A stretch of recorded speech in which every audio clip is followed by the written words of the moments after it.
What made you choose the football over the hurling? What made the decision eventually for you? I don't know if it was a decision now, just going a natural progression, I suppose. I was happy with how I was playing football at the time, and still playing hurling when I can as well with the club.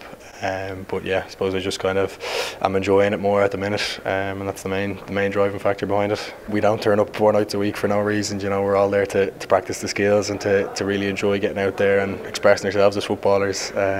So yeah. There's a thing as well about how people look at Dublin and say it's very easy for you, you're there at the top and you plug away, but you're quite young, but you've had a few injuries as well. It hasn't always been plain sailing for you. No, I picked up a couple of injuries, I suppose, early on in my career as a Dublin senior footballer, coming straight out of minor. So it was a bit of development to do and a bit of growing up to do as well. So yeah, a little bit unlucky initially, but I'm on a good run at the minute, so fingers crossed.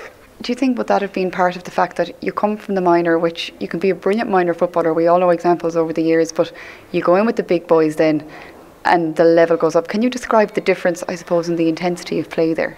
Yeah, I suppose everyone knows there's a massive step up between playing minor football and senior football, and I suppose your body has a lot of development to do at that stage as well. And I don't know if it had anything to do with the injuries now. Initially they were innocuous enough, kind of freak accidents, I suppose, but yeah, there's definitely a massive step up in the intensity and I suppose the preparation and everything that goes with that to make you be able to perform and compete against guys that are at that level as well. So yeah, it is a massive jump.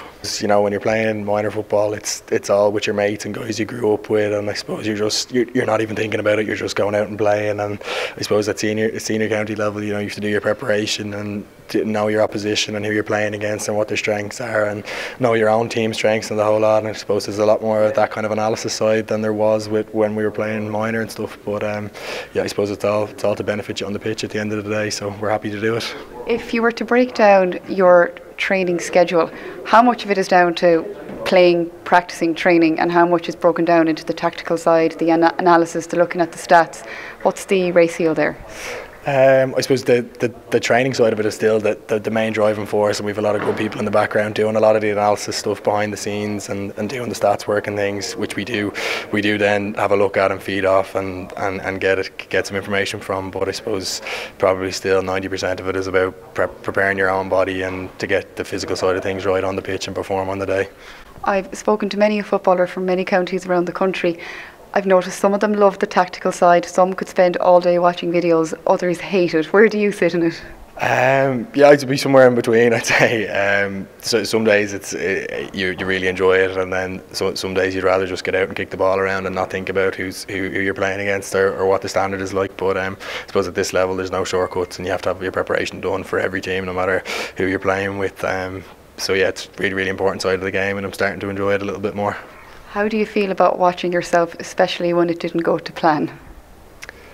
Yeah, I suppose you tend to stay away from that kind of stuff, or try and get a bit of advice maybe from someone else that was watching the game, or a little bit of learning as to why something didn't go so well or whatever it might be, and have a little look back at it and try and learn from it. And if it's something that you can't learn from, I suppose you just forget about it as quick as possible. We have a lot of experience within the team, and I suppose a lot of the younger guys as well come at it from a different angle and really produce the goods in terms of opposition analysis and things as well.